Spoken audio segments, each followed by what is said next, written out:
Hadirin yang dirahmati Allah Subhanahu wa taala, biasanya kita baca kitab yaitu Risalatul Mudzakarah. Cuma karena berapa hari lagi masuk bulan Rajab ya. Jadi ini sudah 25 Jumadil Akhir. 6 hari lagi kita akan bertemu dengan bulan Rajab. Oleh karena itu kita akan bahas di sini yang berkaitan dengan bulan Rajab. Allah Subhanahu wa taala menyebutkan di dalam Al-Qur'an, inna iddatash syuhuri 'indallahi 12 syahran fi kitabillah yauma khalaqas samawati wal ard minha arba'atun hurum. Sesungguhnya jumlah bulan di sisi Allah Subhanahu wa taala ada 12 bulan.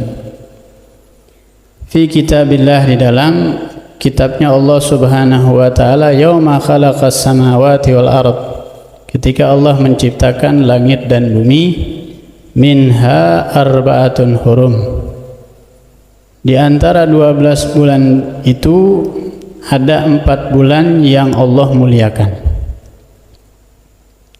Allah Subhanahu wa taala memang memilih bulan-bulan yang istimewa.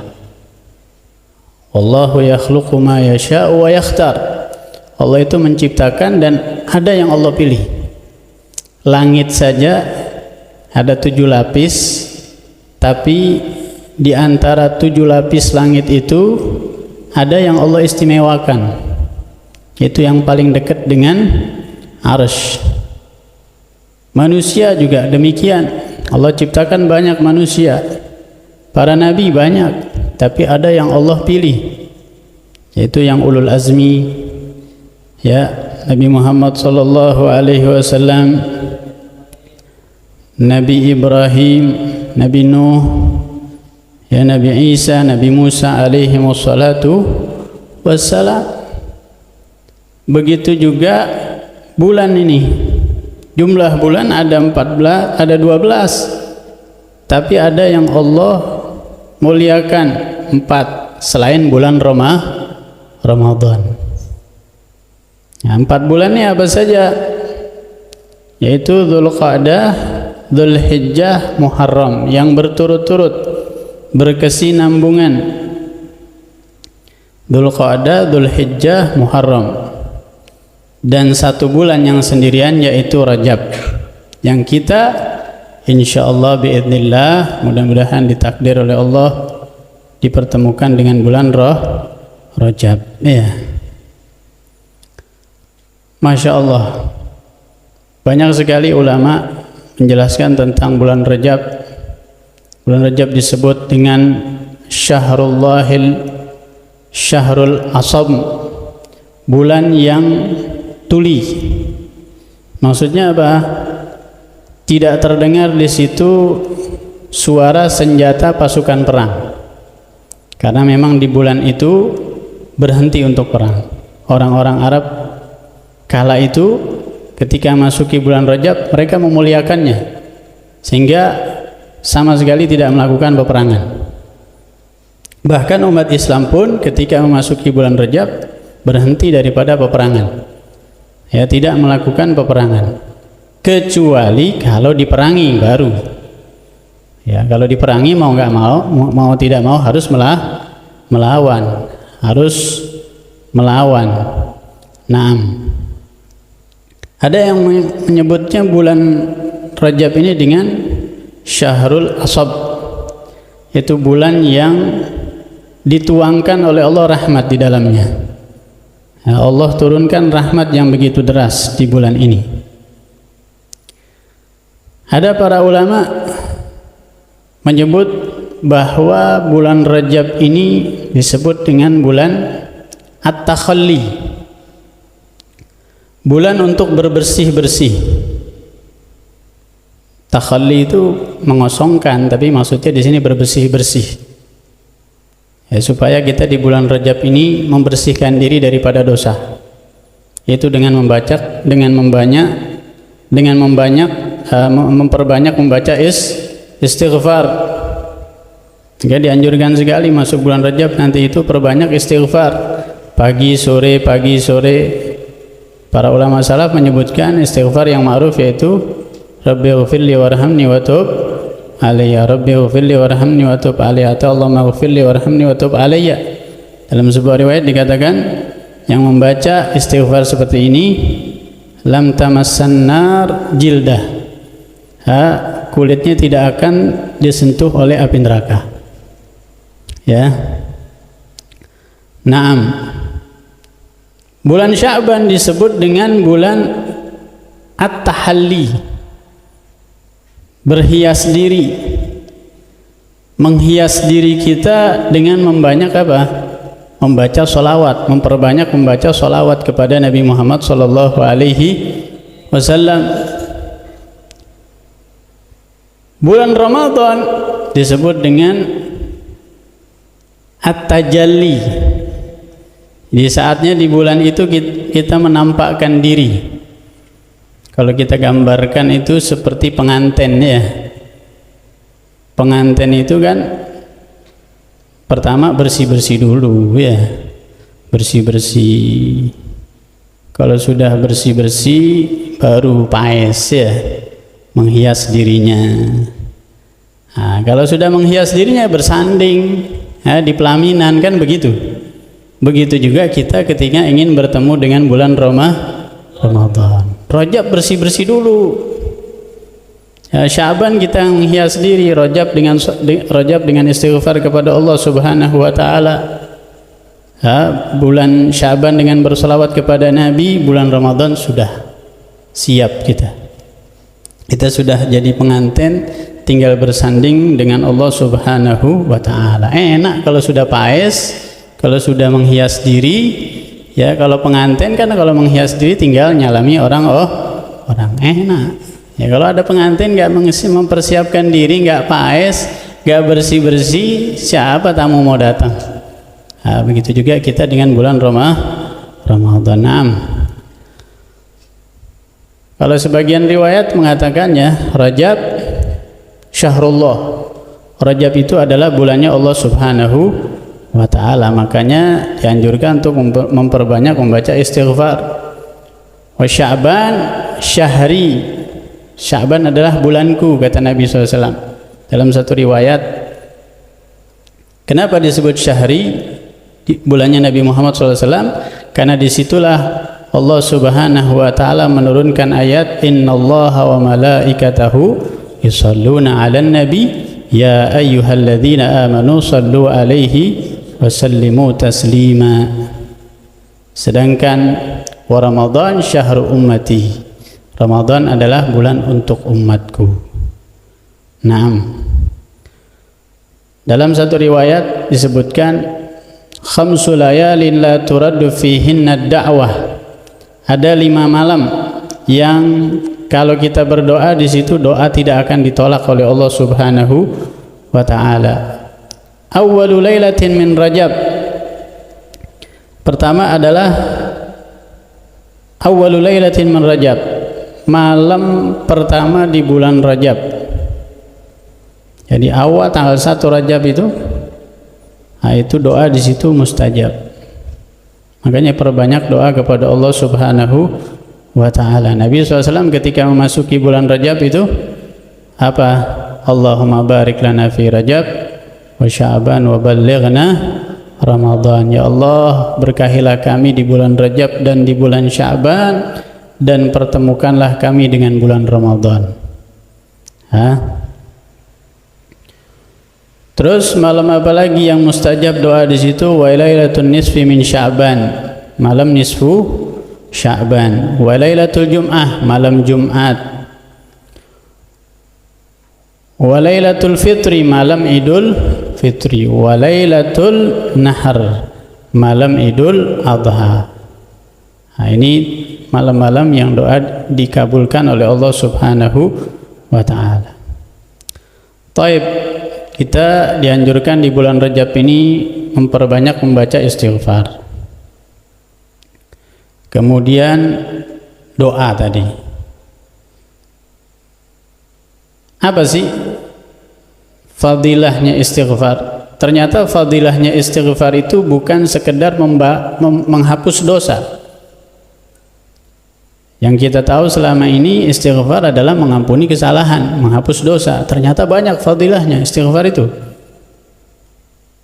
Di antaranya Allah Subhanahu wa taala menyebutkan di dalam Al-Qur'an, wa anistaghfiru rabbakum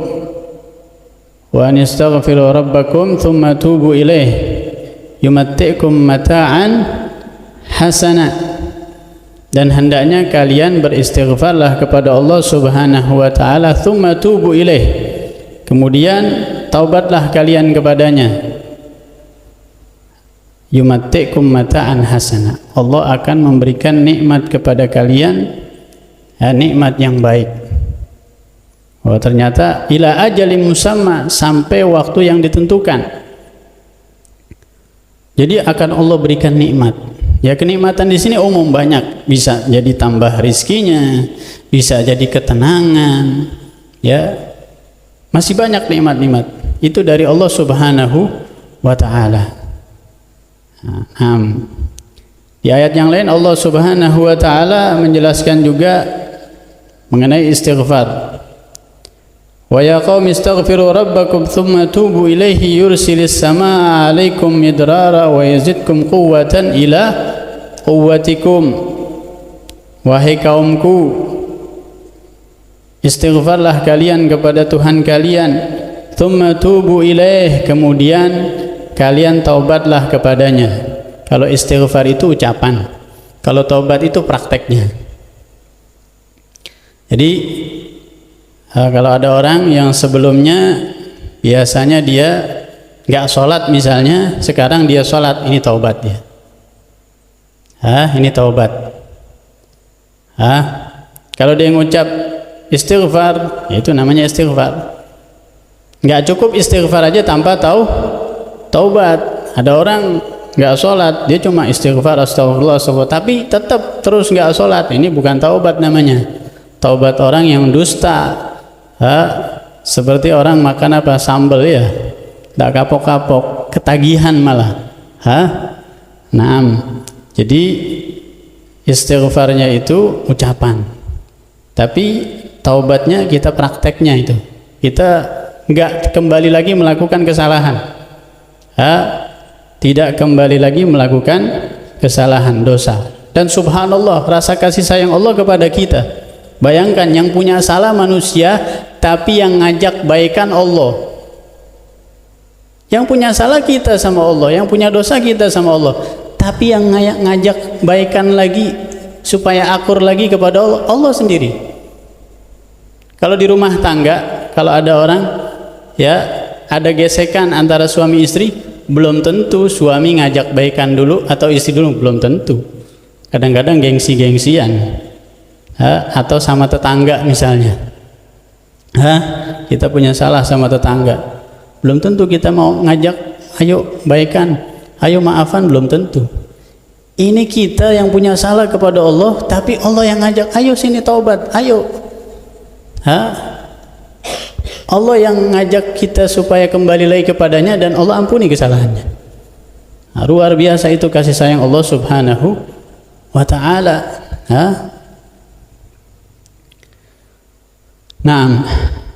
Kemudian apa? Di antara fadilahnya istighfar juga, yursilis samaa'a 'alaikum midrara, Allah akan menurunkan hujan kepada kalian.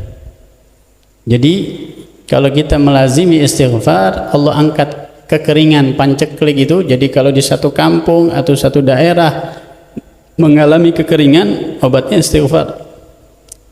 Insyaallah akan Allah turunkan hujan. Ini janji Allah Subhanahu wa ta'ala. Terus apalagi, wa yazidkum quwwatan ila quwwatikum, Allah akan tambahkan kepada kalian kekuatan di atas kekuatan kalian. Untuk perang ini ya, supaya menang, ternyata supaya kita diberikan kekuatan yang lebih daripada musuh, ternyata perbanyak baca istighfar. Resepnya nih, kata Allah Subhanahu wa ta'ala dalam Al-Quran, kalau kita mau bertambah kekuatan kita melebihi kekuatannya musuh, perbanyak baca istighfar. Insya Allah akan diberi kemenangan oleh Allah Subhanahu wa Ta'ala. Ya, jadi ada energi tambahan. Mungkin bisa dikatakan vaksin robbani, ya, bukan vaksin apa itu, suplemen atau vitamin yang, tapi ini asli dari Allah Subhanahu wa Ta'ala, ya. Naam. Kemudian apa lagi di antara fadilahnya kita membaca istighfar? Di dalam ayat yang lain Allah Subhanahu wa Ta'ala mengatakan, faqultu astaghfiru rabbakum innahu kana ghaffara yursilis samaa 'alaikum midrara wa yumditkum bi amwalin wa banin. Di selain Allah akan angkat kekeringan di satu daerah, juga Allah akan memberikan rizki. Wa yumditkum bi amwalin, Allah akan memberikan kepada kalian harta. Jadi ditambahin lagi hartanya oleh Allah Subhanahu wa Ta'ala. Hartanya sudah ada. Jadi bukan untuk orang miskin aja ini baca istighfar. Yang perlu duit itu kan pada umumnya adalah orang miskin, orang kaya enggak, ternyata bisa ditambah lagi.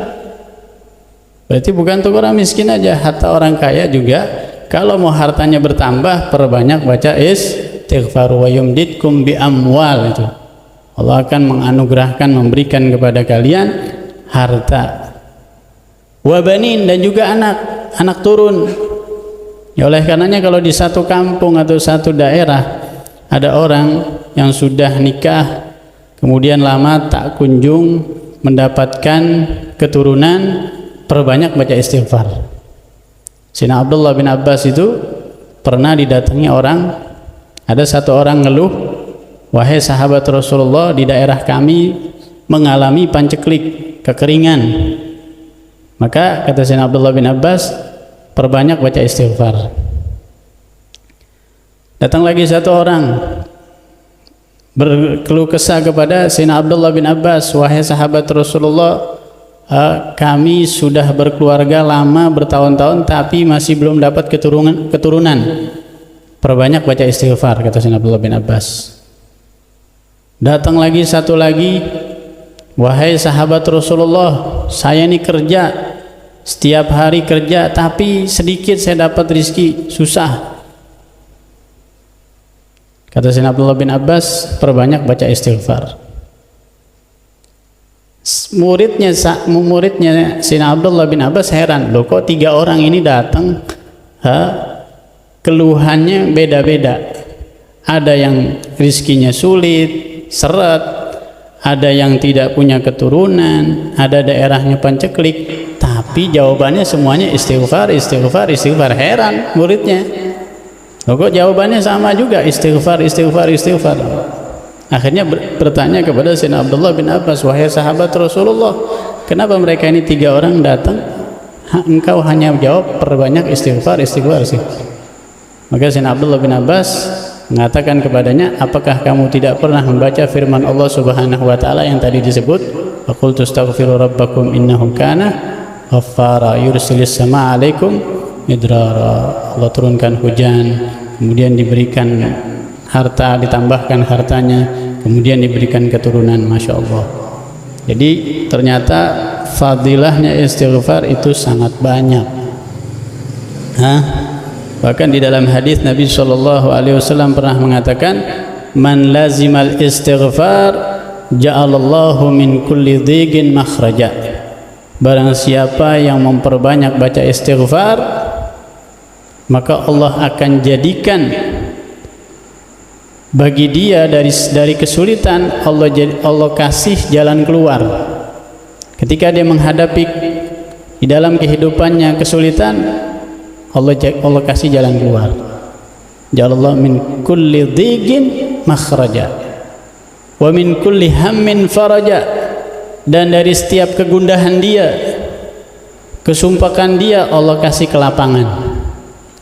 Wa razaqahu min haitsu la yahtasib. Dan Allah akan berikan kepada dia rizki yang tidak diduga-duga. Berarti di atas daripada gajinya dia. Kalau gajinya mungkin 2 juta, ini secara tiba-tiba ada orang beri hadiah kepada dia mungkin 10 juta. Luar biasa. Kalau istighfarnya secara kontinu tadi, lazima. Kalau lazima itu melazimi, terus istiqomah, ya, bukan kaget-kagetan, bukan apa? Kalau lagi susah baru istighfar, kalau senang enggak. Tak, dia secara kontinu, ya, secara kontinu, terus menerus dia memperbanyak baca istighfar. Di dalam hadis yang lain Nabi SAW pernah mengatakan, lallahu afrahu bitaubati abdin saqata an ba'irihi wa qad adallahu fi ardi falatin.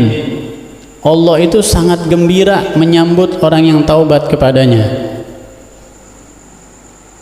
Ada satu orang yang dia jatuh dari ontanya,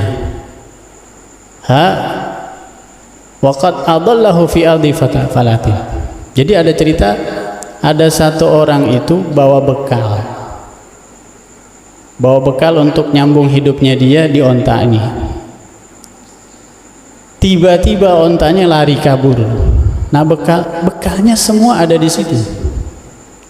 Bekalnya ada di onta itu. Bayangkan kalau di padang pasir bekalnya hilang daripada dia. Ya, gimana? Ini berarti udah siap-siap apa? Ya, siap-siap mati sudah. Ini padang pasir, itu onta lari. Di situ di dalam onta, di atas onta ada bekal-bekalnya, dia makanannya, minumannya dia ada di situ semua. Hilang itu onta. Ya sudah, orang ini pasrah. Dia tidur di bawah pohon yang rindang, dia tidur di situ. Pasrah sudah, mau meninggal ya siap-siap aja sudah. Sekalian ya, mesisan sudah. Mati di situ sudah ya. Akhirnya dia tidur di situ. Tidak lama kemudian ontanya itu datang, bekalnya itu datang lagi, utuh masih. Dia bangun, gembira orang ini. Bagaimana? Yang asalnya hilang bekalnya, susah, dia sedih. Tiba-tiba dia tidur, bangun daripada tidur, kembali semuanya. Gembira dia, gembira, luar biasa rasa gembiranya. Allah Subhanahu wa ta'ala lebih bahagia daripada orang itu, lebih gembira daripada orang itu ketika ada orang yang taubat kepada Allah Subhanahu wa ta'ala. Masya Allah. Naam. Dan di dalam ayat yang lain Allah Subhanahu wa ta'ala menjelaskan, illa man taba wa amana wa amila salihan ulaika yubaddilullahu sayyiatihim hasanat. Kecuali orang yang taubat kepada Allah, man taba wa amana, beriman kepada Allah, wa amila salihan, beramal soleh. Ini apa? Ulaika yubaddilullahu sayyiatihim hasanat. Mereka ini Allah gantikan kesalahan-kesalahan mereka dengan pahala, dengan perbuatan baik. Jadi kalau orang yang istighfar secara kontinu, ya, itu kesalahan-kesalahannya, dosa-dosanya dulu bukan sekedar dihapus saja, tapi diganti pahala oleh Allah Subhanahu wa ta'ala. Itulah kasih sayang Allah Subhanahu wa ta'ala kepada hambanya. Kalau manusia kan yang ditunggu kesalahannya, kebaikan yang begitu banyak jadi hilang karena satu kesalahan. Betul apa tidak?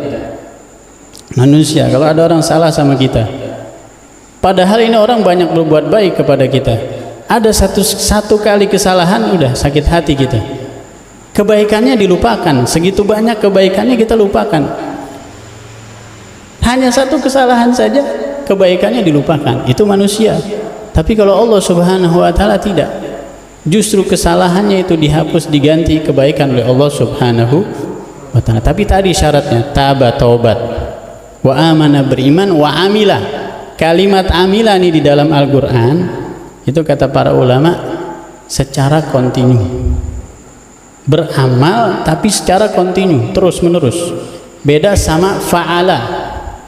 Kalau fa'ala itu sesekali dia, jarang-jarang. Makanya di dalam ketika Allah Subhanahu wa ta'ala menjelaskan ciri-ciri orang yang bertakwa, walladzina idza fa'alu fahishatan aw dzalamu anfusahum, itu mereka ciri-ciri orang bertakwa ketika mereka melakukan kesalahan, Nah, di sini nggak seterusnya dia melakukan kesalahan, sesekalinya dia terpeleset, wajar. Itu kata-kata fa'alu di situ sesekali, tidak terus menerus. Beda dengan amila. Makanya tadi syaratnya apa? Amila, amalan solehan, dia beramal soleh, maka dengan demikian Allah hapus segala kesalahannya dan Allah ganti dengan kebaikan. Kemudian apalagi kita dianjurkan di bulan Rajab ini, di bulan Rajab nanti yang akan kita temukan adalah berpuasa. Ya, berpuasa. Termasuk puasa sunnah adalah puasa di bulan Asyhurul Hurum, karena Rajab termasuk Asyhurul Hurum. Ya kalau bisa sebulan penuh bagus, ya. Kalau nggak bisa ya berapa hari lah diambil daripada bulan Rajab, atau 3 hari, ya. Ada seorang sahabat Nabi Shallallahu Alaihi Wasallam, yaitu Mujibah al-Bahili.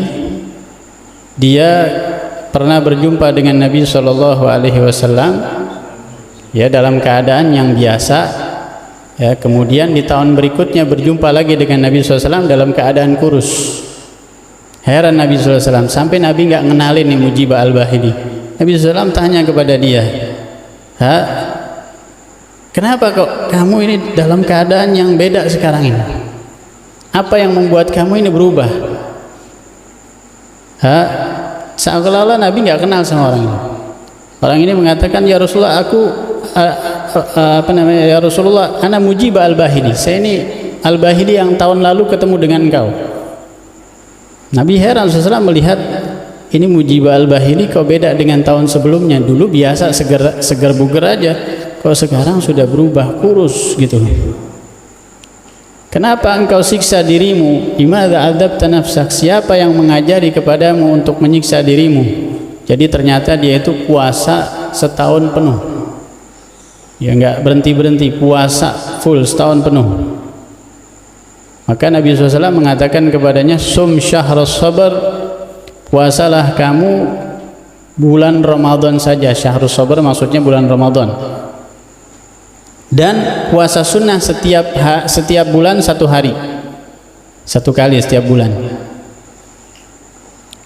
Tapi Mujibah al-Bahili ini minta lagi tambahan kepada Rasulullah, zidni fa inna bi quwwah, ya Rasulullah tambahin, saya kuat masih. Akhirnya dinasihati, dikasih saran oleh Nabi SAW, puasa 2 hari setiap bulan. Ya Rasulullah tambahin lagi, minta lagi. Ya sudah, puasalah kamu 3 hari setiap bulan. Maksudnya Ayyamul Bid. Ayyamul Bid itu 13, 14, 15. Ya Rasulullah, saya ada tenaga yang luar biasa, saya mampu lebih daripada itu, saya mampu. Ya sudah, kata-kata terakhir dari Nabi SAW adalah sum minal hurum watruk. 3 kali Nabi mengatakan sum minal hurum watruk, sum minal hurum watruk, sum minal hurum watruk. Puasalah dari bulan haram dan tinggalkan, puasa dan tinggalkan, puasa dan tinggalkan. Maksudnya apa? Puasa sebagian lagi tinggalkan, sebagian lagi buka, ya. Jadi sebagian saja disuruh puasa oleh Nabi SAW, jangan penuh, tapi sebagian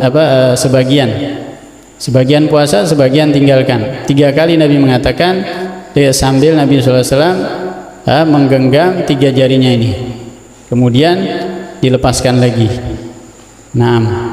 Jadi dari sini disunnahkan kita puasa, disunnahkan kita puasa di bulan Rajab. Dan puasa ini ya termasuk obat hati, ya. Katanya para ulama, obat hati itu ada 5. Membaca Al-Quran dengan tadabbur, qiyamul lail, ini ikhla'ul batan, mengosongkan perut. Terus berdoa dengan sungguh-sungguh di waktu sahur sebelum fajar. Terus apa lagi? Duduk bersama orang soleh, duduk bersama orang soleh. Jadi mengosongkan perut ini, berpuasa ini termasuk obat hati. Selama ini kan kita selalu memanjakan jasad kita saja. Jasad kita ini selalu kita manjakan, ya kan? perut kita itu kita manjakan luar biasa. Kadang-kadang makanan nyari di luar daerah, di luar Pasuruan keliling kita. Untuk apa? Perut kita. Baju itu kadang-kadang mahal kita cari, yang mahal-mahal. Kadang-kadang sarung itu mau yang halus-halus sutra ya, mahal itu 2 juta, 1 juta. Itu untuk memanjakan apa? Jasad kita. Padahal jasad kita ini adalah calon dimakan oleh cacing tanah. Ba'da tasyahhi wa akli thayyibati ghadan ya'kuluhumud dudu fit turbi wa fil labin. Setelah bersenang-senang makan makanan yang enak, nanti besok akan dimakan oleh cacing tanah. Ya, makanya sekarang ya nanti ini bulan Rajab, waktunya kita memanjakan hati kita. Ayo manjakan hati kita, jangan jasad kita saja dimanjakan. Justru nanti kita menghadap kepada Allah Subhanahu wa taala harus dengan hati yang selamat. Yauma la yanfa'u malu wala banun illa man atallaha biqalbin salim. Gak ada manfaatnya itu harta, gak ada manfaatnya itu anak, kecuali yang datang kepada Allah dengan hati yang selamat. Di antara caranya adalah dengan berpuasa, karena termasuk obatnya hati. Terus apa lagi? Kita di bulan Rajab nanti apa yang kita lakukan selain istighfar, puasa, doa, juga silaturahim. Ya, silaturahim yang punya tali kekerabatan yang masih satu kakek satu mbah datengin. Terus apa lagi? Sedekah. Al-muhim di situ memperbanyak amal soleh, karena beramal soleh di bulan Rajab dilipatkan ganda oleh Allah Subhanahu wa taala. Sebagaimana amal baik dilipatkan ganda oleh Allah Subhanahu wa taala, begitu juga amal yang buruk, dosa-dosa di situ dilipatkan ganda juga oleh Allah Subhanahu wa taala. Loh, kok bisa dosa itu dilipatkan ganda oleh Allah Subhanahu wa taala? Bisa. Itu istri-istri Nabi sallallahu alaihi wasallam, Allah Subhanahu wa taala mengatakan kepada mereka, wahai istri-istri Nabi, kalian adalah tidak sama dengan perempuan-perempuan yang lain. Kalau kalian melakukan dosa, maka dilipatkan ganda 2 kali. Seandainya, tapi enggak, mereka tidak melakukan itu karena mereka istri Nabi Shallallahu Alaihi Wasallam. Enggak mungkin, karena di ayat itu disebut bifahishatin mubayyinah, dengan perbuatan keji. Enggak mungkin mereka melakukan perbuatan keji. Selamat daripada. Seandainya bakal dilipatkan ganda dosanya. Istrinya Nabi aja bisa dilipatkan ganda, apalagi kita manusia biasa, pasti. Apalagi di bulan-bulan tertentu sudah pasti. Kadang-kadang dosa itu bisa lebih. Lihat tempatnya. Kita gunjingkan orang biasa di rumah kita, beda dengan kita menggunjingkan di masjid. Gosip orang, ngumpat di rumah berbeda dengan di masjid, dosanya lebih. Apalagi di Masjidil Haram Mekah sana lebih bertambah. Apalagi di musim yang baik seperti musim-musim yang bakal kita temukan nanti, Rajab, Ramadan, musim-musim panennya orang. Kalau orang berdagang itu, orang berdagang ya, pasti dia cari musim-musim yang sekiranya dagangannya banyak laku. Ya, mungkin seperti haul biasanya itu ya. Kalau yang dagang kaki 5 itu, kalau haul banyak gitu. Karena apa? Rame. Atau malam Jumat yang di pinggir-pinggir alun-alun, kalau malam Jumat rame. Itu dagang. Ini juga kebaikan ini, beramal soleh ada musim-musimnya. Ya, seperti bulan Rajab nanti ini, bulan Sya'ban, Ramadan, makanya jangan sampai kelewatan. Jangan sampai kita nggak dapat bagian yang besar di situ, nggak dapat untung yang besar. Orang-orang panen, kita nggak panen. Ya, mudah-mudahan kita bisa mengamalkan apa yang kita ketahui. Mudah-mudahan kita selalu diberikan rahmat, hidayah dan inayah dari Allah Subhanahu wa taala. Mungkin ini yang bisa disampaikan. Hadza minni wal afu minkum. Wassalamualaikum warahmatullahi wabarakatuh.